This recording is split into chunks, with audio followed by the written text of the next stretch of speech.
Las risas de los niños jugaban con el viento, mezclándose con el sonido de las persianas que golpeaban contra las ventanas.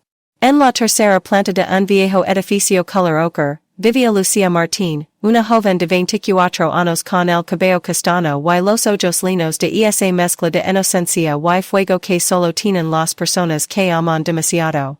Justo en el piso de enfrente, en la misma planta, vivía Diego Fernández, un muchacho de 27 años, mecánico, de sonrisa fácil y mirada rebelde. Desde pequeños se conocen. Jugaban en el mismo patio, compartían meriendas, discutían, rían. Pero con los años, la amistad se fue transformando en algo que ni ellos podían explicar. Una noche de verano, mientras el calor apretaba y las ventanas quedaban abiertas, Diego salió al balcón con una cerveza en la mano. Lucía estaba en el suyo, regando las plantas. ¿Otra vez despierta? Dijo él con una sonrisa cansada. No puedo dormir con este calor. Lucía suspiró, mirando el cielo estrellado. Además, mañana tengo la entrevista en el despacho de arquitectura. Seguro te va bien, respondió Diego, apoyándose en la barandilla. Iris la más lista del barrio. Ella rió. ¿Y tú? ¿Sigues arreglando coches hasta los días de la noche? Hasta las once, corrigió él. No todos tenemos la suerte de estudiar lo que amamos. Hubo un silencio suave, un momento suspendido en el aire. Las luces de la calle se reflejaban en sus rostros. Y sin planearlo, los dos se miraron por más tiempo del que debían. Fue entonces cuando todo cambió. Durante las semanas siguientes, comenzaron a verse más seguido. Ya no eran solo vecinos, eran cómplices. Se cruzaban en la escalera, en el portal, en el mercado, y siempre había una excusa para hablar un poco más. Una tarde, después del trabajo, Diego se ofreció a acompañarla a casa. En el camino, mientras el cielo se tenía de rojo, le tomó la mano por primera vez. Lucía no la retiró. ¿Qué haces? Susurró ella. Lo que llevo queriendo hacer desde hace años, respondió él. El beso luego sin aviso, lleno de nervios, de deseo y de historia. Y así comenzó un amor que parecía de película. Las noches se llenaron de mensajes, de encuentros a escondidas, de promesas al oído. Hablaban de casarse, de tener un piso propio, de ir a la costa. Lucía creía en él con toda el alma. Diego, por primera vez, sentía que su vida tenía dirección. Pero los sueños, como las burbujas, se rompen cuando tocan la realidad. Un domingo, Diego decidió dar el paso y hablar con sus padres. Vivían en un pequeño pueblo a las afueras de Toledo. Su madre, Dona Carmen, era una mujer tradicional, de misa y vecinas. Su padre, Rafael, apenas levantó la vista del periódico cuando Diego pronunció las palabras, quiero casarme con Lucía. Carmen dejó el café en la mesa con un golpe seco. ¿Con la chica del edificio? ¿Es que vive sola con su madre? Sí, mamá. La conozco desde siempre. Precisamente, respondió ella, con tono firme. Sabemos demasiado de su familia. No tienen nada. Ni dinero, ni apellido. Tú mereces algo mejor. No se trata de eso, replicó Diego, con la voz temblando. Se trata de amor. Rafael soltó un bufado. El amor no paga facturas, hijo. No cometas una estupidez. Las palabras se clavaron como cuchillos. Esa noche, Diego regresó a Madrid con el corazón partido entre el deber y el deseo. Cuando Lucía lo vio llegar, entendió que algo no iba bien. ¿Qué pasó? Preguntó, con la voz temblorosa. No quieren que me case contigo, respondió él, sin mirarla. ¿Y tú qué quieres? Insistió ella. Diego calló. Su silencio fue más doloroso que cualquier palabra. Pasaron semanas de discusiones y lágrimas. Lucía intentó convencerlo, rogar, esperar. Pero él comenzó a alejarse poco a poco, como quien te mirar atrás por miedo a no poder irse. Un día, sin previo aviso, Diego dejó de responder sus llamadas. Lucía esperó en vano durante días, hasta que comprendió que la historia había terminado. O eso creo. Meses después, su madre la presentó a un hombre llamado Javier Soto, un empresario amable, de 30 años, que buscaba formar una familia. Lucía no estaba enamorada, pero aceptó conocerlo. Tal vez sí mejor empezar de nuevo, pensó. Y así, poco a poco, Javier fue ocupando el lugar que Diego había dejado vacío. Era atento, la cuidaba, le hablaba de futuro. Se casaron en una ceremonia sencilla, con flores blancas y sonrisas obligadas. Lucía intentó convencerse de que era feliz. Pero cada noche, cuando Javier dormía, ella miraba el techo y pensaba en aquel balcón, en aquella mirada, en aquel primer beso. 2 años después, el destino decidió burlarse de ellos. Una tarde de invierno, mientras Lucía caminaba por la gran vía, vio una figura familiar cruzar la calle. El corazón así lo detuvo. Era Diego. El mismo rostro, la misma sonrisa, pero más cansado, más oscuro. Él también la vio. Por un instante, el ruido del tráfico desapareció. Caminaron uno hacia el otro, sin palabras. No puedo creer que seas tú, Diego. Él, con una mezcla de alegría y tristeza. Tampoco yo, respondió ella. Pense que nunca volvería a verte. Hablaron durante horas en un café de esquina. Las palabras salían atropeladas, líneas de pasado y de lo que nunca es Diego. Diego le contó que había dejado el taller, que trabajaba en un garage propio. Lucía le habló de su vida con Javier, sin entrar en detalles. Pero ambos sabían que el fuego no se había apagado. Días después, se vieron otra vez. Y otra. Al principio fue amistad. Luego, deseo. Y después, culpa. Lucía lloraba cada vez que volvía a casa. Javier la notaba distante, pero no entendía por qué. Hasta que una noche, Lucía le dijo a Diego entre lágrimas, no puedo seguir así. Estoy destrozando mi vida. La tuya y la mía, respondió él. Pero no puedo dejar otra vez, Lucía. No esta vez. Él la abrazó con fuerza.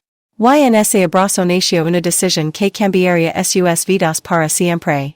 Perfecto broken heart el invierno se había instalado del todo. Madrid estaba gris, las calles húmedas, los árboles desnudos. Lucía caminaba deprisa, con el abrigo apretado contra el pecho, como si intentara esconder algo más que el frío.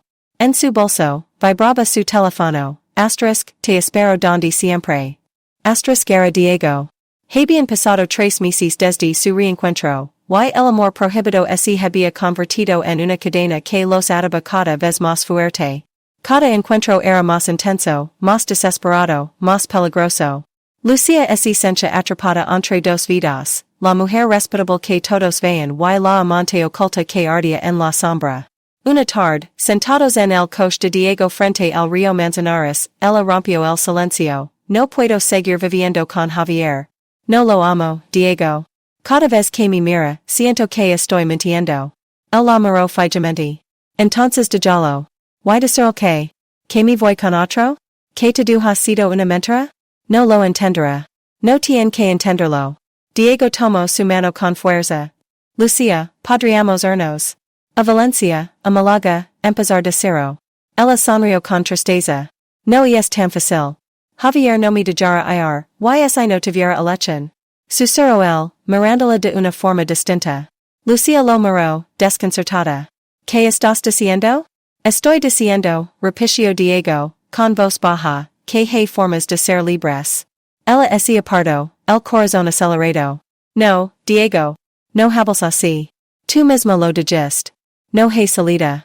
Él la miró con una mezcla de amor y locura. ¿Vas a vivir toda la vida con alguien que no amas? Lucía no respondió. Miró por la ventana, donde el reflejo del agua brillaba como una herida.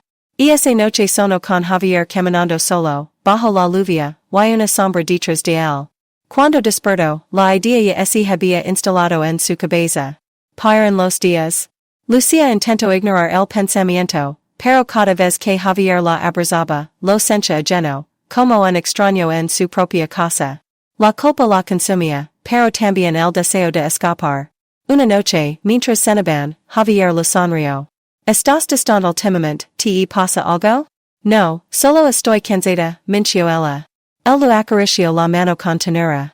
Sabes que te amo, ¿verdad? Lucía asintió sin poder mirarlo. Esa fue la noche en que decidió hacerlo. El plan fue sencillo y cruel. Diego esperaría en el parque a medianoche. Lucía convencería a Javier de salir a caminar, como en los viejos tiempos. Un paseo. Solo eso. El 14 de febrero, irónicamente el día de los enamorados, la ciudad dormía bajo una llovizna fina. Lucía se puso un abrigo negro, escondiendo su temblor. Hace tiempo que no salimos a caminar, dijo, forzando una sonrisa. ¿Te apetece? Javier la miró sorprendido, pero asintió. Claro, amor. Será bonito. Caminaron hasta el parque de siempre, entre charcos y luces tenues. Lucía hablaba de cosas sin importancia, intentando no mirar hacia el sendero donde sabía que Diego los esperaba. Su corazón latía tan fuerte que creía que Javier podía oírlo. Al llegar al punto acordado, fingió atarse el zapato. Sigu, ahora voy, murmuró. Javier dio un paso más. El sonido del golpe seco rompió el aire. Un segundo golpe. Silencio. Lucía levantó la vista y lo vio caer. Diego, con la respiración agitada, sostenía la barra metálica con las manos ensangrentadas. Dios mío, Diego. Gritó ella. ¿Qué has hecho? Lo que dijimos que haríamos. Ahora somos libres. Lucía cayó de rodillas junto al cuerpo. Loro, tembló, y cubrió la cara. Pero Diego la tomó del brazo con fuerza. No hay tiempo. Vámonos. Corrieron entre los árboles, desapareciendo en la noche, dejando tras de sí el eco de un crimen que nadie había visto. Durante 2 semanas, fingieron normalidad. Lucía dijo que Javier había salido de viaje por trabajo. Diego hablaba de ir a otro país, de vender el coche, de empezar de nuevo.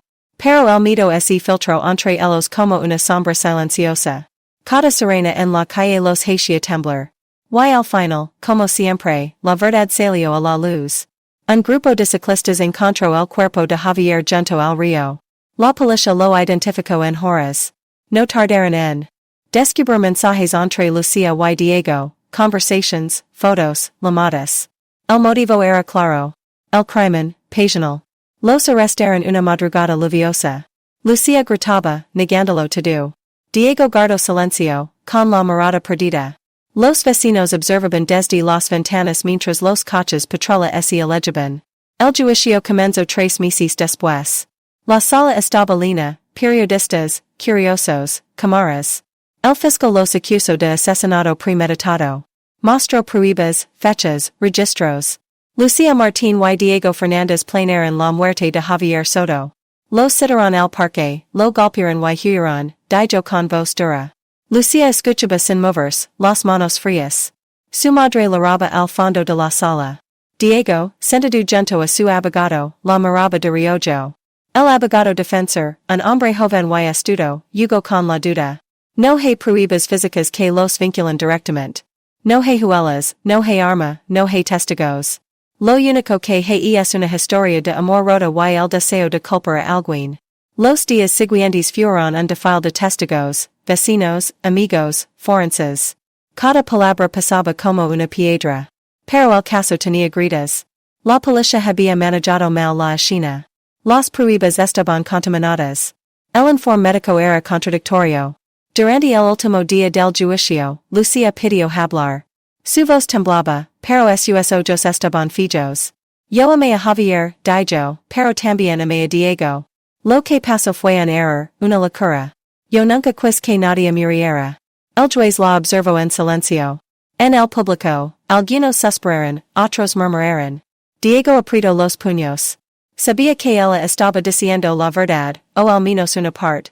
Cuando llegó el momento del veredicto, la sala entera contuvo el aliento. El juez leyó lentamente. El tribunal declara a los acusados no culpables por falta de pruebas concluyentes. Un murmullo recorrió la sala. Lucía se cubrió el rostro con las manos. Diego cerró los ojos y respiró hondo. Habían sido absueltos. Pero en sus miradas, no había alivio. Solo vacío. A la salida, los flashes de las cámaras los seguían. Lucía. ¿Mataste a tu marido? Gritaban los periodistas. Diego. ¿Qué dirías a la familia de Javier? Lucía no respondió. Se limitó a caminar, con el abrigo empapado, mientras Diego la seguía unos pasos detrás. Cuando llegaron a la esquina, ella se detuvo. Se acabó, Diego, dijo sin mirarlo. Podemos empezar de nuevo, susurró él. Ella negó con la cabeza. No hay nuevo después de lo que hicimos. No hay amor posible después de la culpa. Y se alejó, perdiéndose entre la multitud. Diego no la siguió. Sabía que nunca volvería a verla. Pasaron los años. Lucía se mudó al norte, a un pueblo cerca de Santander. Trabajaba en una tienda de decoración. Vivía sola, hablaba poco. A veces, por las noches, escuchaba el mar y pensaba en Javier. No lo hacía con miedo, sino con una tristeza que ya no dolía, pero tampoco se curaba. Diego desapareció. Algunos dicen que se fue a Portugal, otros, que trabajaba en un puerto bajo un nombre falso. Solo cuidaba su vieja moto, oxidada, en el taller cerrado que una vez sonó abrir con Lucía. En el barrio, se cantaba su historia. Los vecinos hablaban en voz baja, con esa mezcla de morbo y pena, se amaron tanto que destruyeron todo lo que tocaban. Y así, entre rumores y recuerdos, su historia se convirtió en una leyenda urbana más. Un eco que flotaba en las noches tranquilas, recordando a todos que el amor, cuando se mezcla con la obsesión, puede ser tan letal como un arma. Años después, una periodista escribió un artículo titulado Amor, culpa y silencio, el crimen del parque de Lavapiés. En la última línea, decía, la justicia los absolvió, pero el destino no. Hay condenas que no se cumplen en prisión, sino en el alma. Y en una vieja caja guardada en un armario polvoriento, Lucía aún conservaba una fotografía, ella y Diego, de jóvenes, riendo en el balcón de sus casas. Una foto que nunca mostró a nadie, pero que no podía destruir. Porque a veces, los recuerdos pesan más que cualquier